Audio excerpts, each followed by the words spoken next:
So, welcome to Octus Learning. Hello all. I hope you all are doing very well.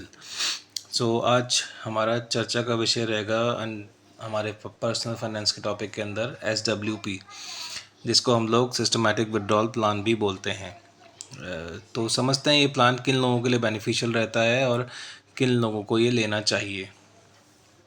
अगर मैं एक simple सा calculator खोलते हैं यहाँ पे, SWP कैलकुलेटर कोई सा भी ले लेंगे हम लोग, ये ले लेते हैं।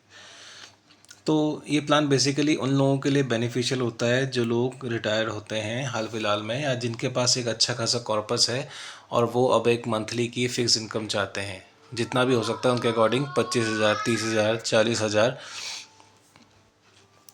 एक अमाउंट लेके चलते हैं हम लोग 1 करोड़ का, कि 1 करोड़ रुपए अगर आपने एक सिस्टमैटिक विड्रॉल प्लान में लगाए तो वो उसके हिसाब से आप अगर मंथली के 30,000 विड्रॉल मारते हैं तो आपको क्या रिटर्न मिलेगा और आपका पैसा आफ्टर 20 ईयर्स और 30 ईयर्स कितना हो पाएगा। देखिए, सिंपल सा कर बोल दिया हमने। 1 करोड़ की विड्रॉल, 1 करोड़ का कॉर्पस लिया हमने, 30,000 रुपये मंथली विड्रॉल निकाले हैं इसमें हमने, और एक्सपेक्टेड रिटर्न हम 10% लेके चल रहे हैं 20 ईयर्स तक के लिए। 20 सालों में हमने हर महीने 30,000 रुपये निकाले, तो हम 20 सालों में 72 लाख रुपये, 72 लाख रुपये विड्रॉल कर चुके हैं। और उसके बाद भी आपकी फ़ंड की वैल्यू 5 लाख के अराउंड बचती है।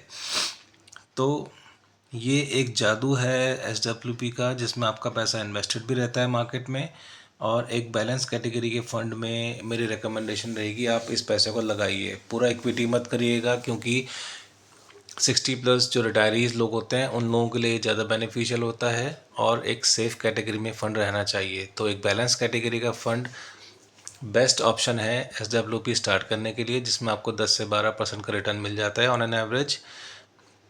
इसका CAGR इतना चले जाता है आपका 10 से 12%।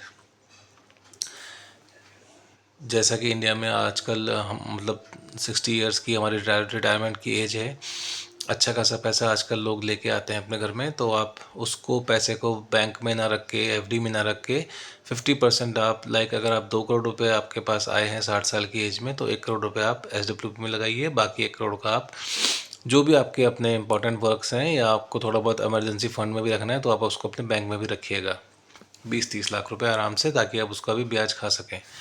तो 20 सालों का मैंने आपको बताया कि आपके पास 72 लाख रुपए निकालने के बावजूद भी 5 करोड़ रुपए बचते हैं। यही पैसा अगर मैं इसको 30 साल कर दूं, तो 30 साल के बाद ये पैसा आपका बन जाता है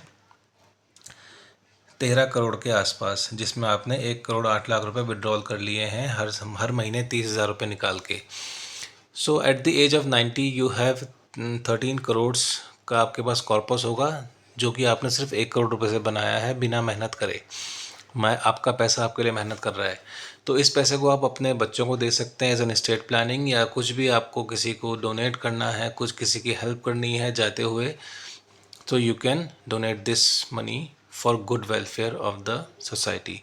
सो आई होप ये आप लोगों को अच्छा लगा होगा, और किसी को अगर इन्वेस्टमेंट गाइडेंस चाहिए तो you can ping me, you can comment me on this video, and I will sure definitely help you. And please like, share and subscribe my channel Octus Learning. हम लोग ऐसे ही फाइनेंशियल लिटरेसी की चर्चाएं करते रहेंगे, और अच्छे अच्छे टॉपिक आपके लिए लाता रहूँगा। So thank you, and hope you have a good time ahead. Thanks a lot.